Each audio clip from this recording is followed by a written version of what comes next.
des Écritures, il va continuer à lui dire, mais à tout moment tu nous parles du Père. Où est le Père? Il va lui dire, si vous m'avez vu, vous avez vu le Père. Vous dites en fait, le Père habite en lui.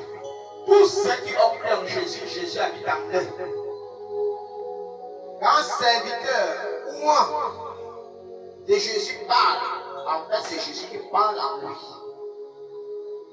Voilà pourquoi, lorsque tu rentreras, tu vas commencer à prier, et il va te dire, n'est-ce pas que je te parlais au travers de telle personne? C'est pourquoi, dans le livre de Matthieu, chapitre 5, il te dit, je ne suis pas venu abolir la loi ni les prophètes. Parce que ce n'est pas les prophètes. Parce qu'un apôtre, c'est aussi un prophète.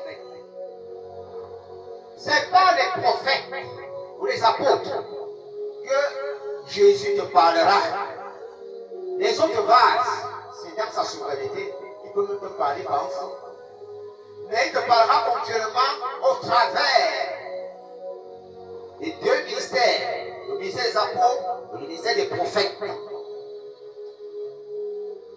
Et on ne passe pas le temps à rejeter ce qu'un apôtre peut te dire, car il est un messager de Jésus-Christ. Ce qu'un prophète peut te dire, il est un messager de Jésus-Christ. Pourquoi ces deux ministères sont présentés? Comme là où Dieu véhicule ses messages à son peuple en temps réel.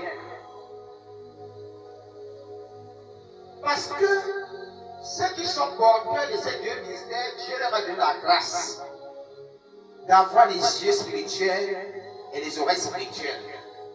Les yeux spirituels pour contempler la gloire de Dieu et voir les choses cachées du royaume des ténèbres. Oreilles spirituelles pour écouter ce que Dieu les demande et dit à son peuple. Et d'entendre ce que le royaume des ténèbres veut faire au peuple de Dieu, par le pouvoir de Dieu.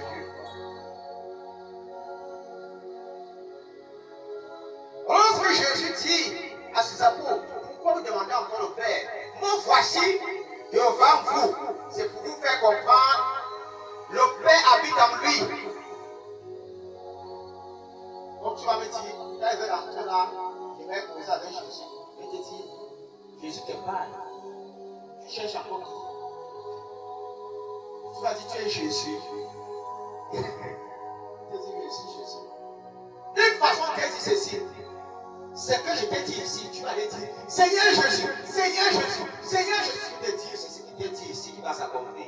Quand tu vas commencer à trop te déranger, il va te dire, n'est-ce pas qu'il t'a parlé au travers de mon serviteur, d'un apôtre? Tu pensais qu'il te parlait là-bas? Il y en a certains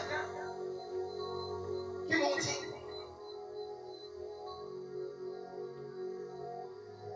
je vous dis ceci, dis à cette personne-ci, pour le moment, je ne vais pas encore aller au village. Parce que, actuellement, là-bas c'est trop tendu. Et j'ai suivi la parole de connaissance, la parole prophétique. La personne se relève et me dit, papa, pour le foyer du village là, je vais encore prier pour que Dieu, Jésus me dise si je dois partir ou pas. Et Dieu me dit, dis à ma fille, Jésus-Christ me dit ceci, dis à ma fille, qui même te parle, quand tu dis là que tu vas encore rentrer chez toi,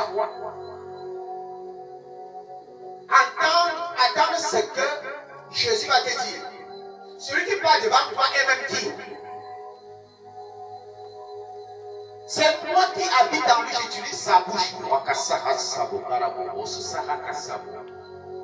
Tu penses que c'est qui parle?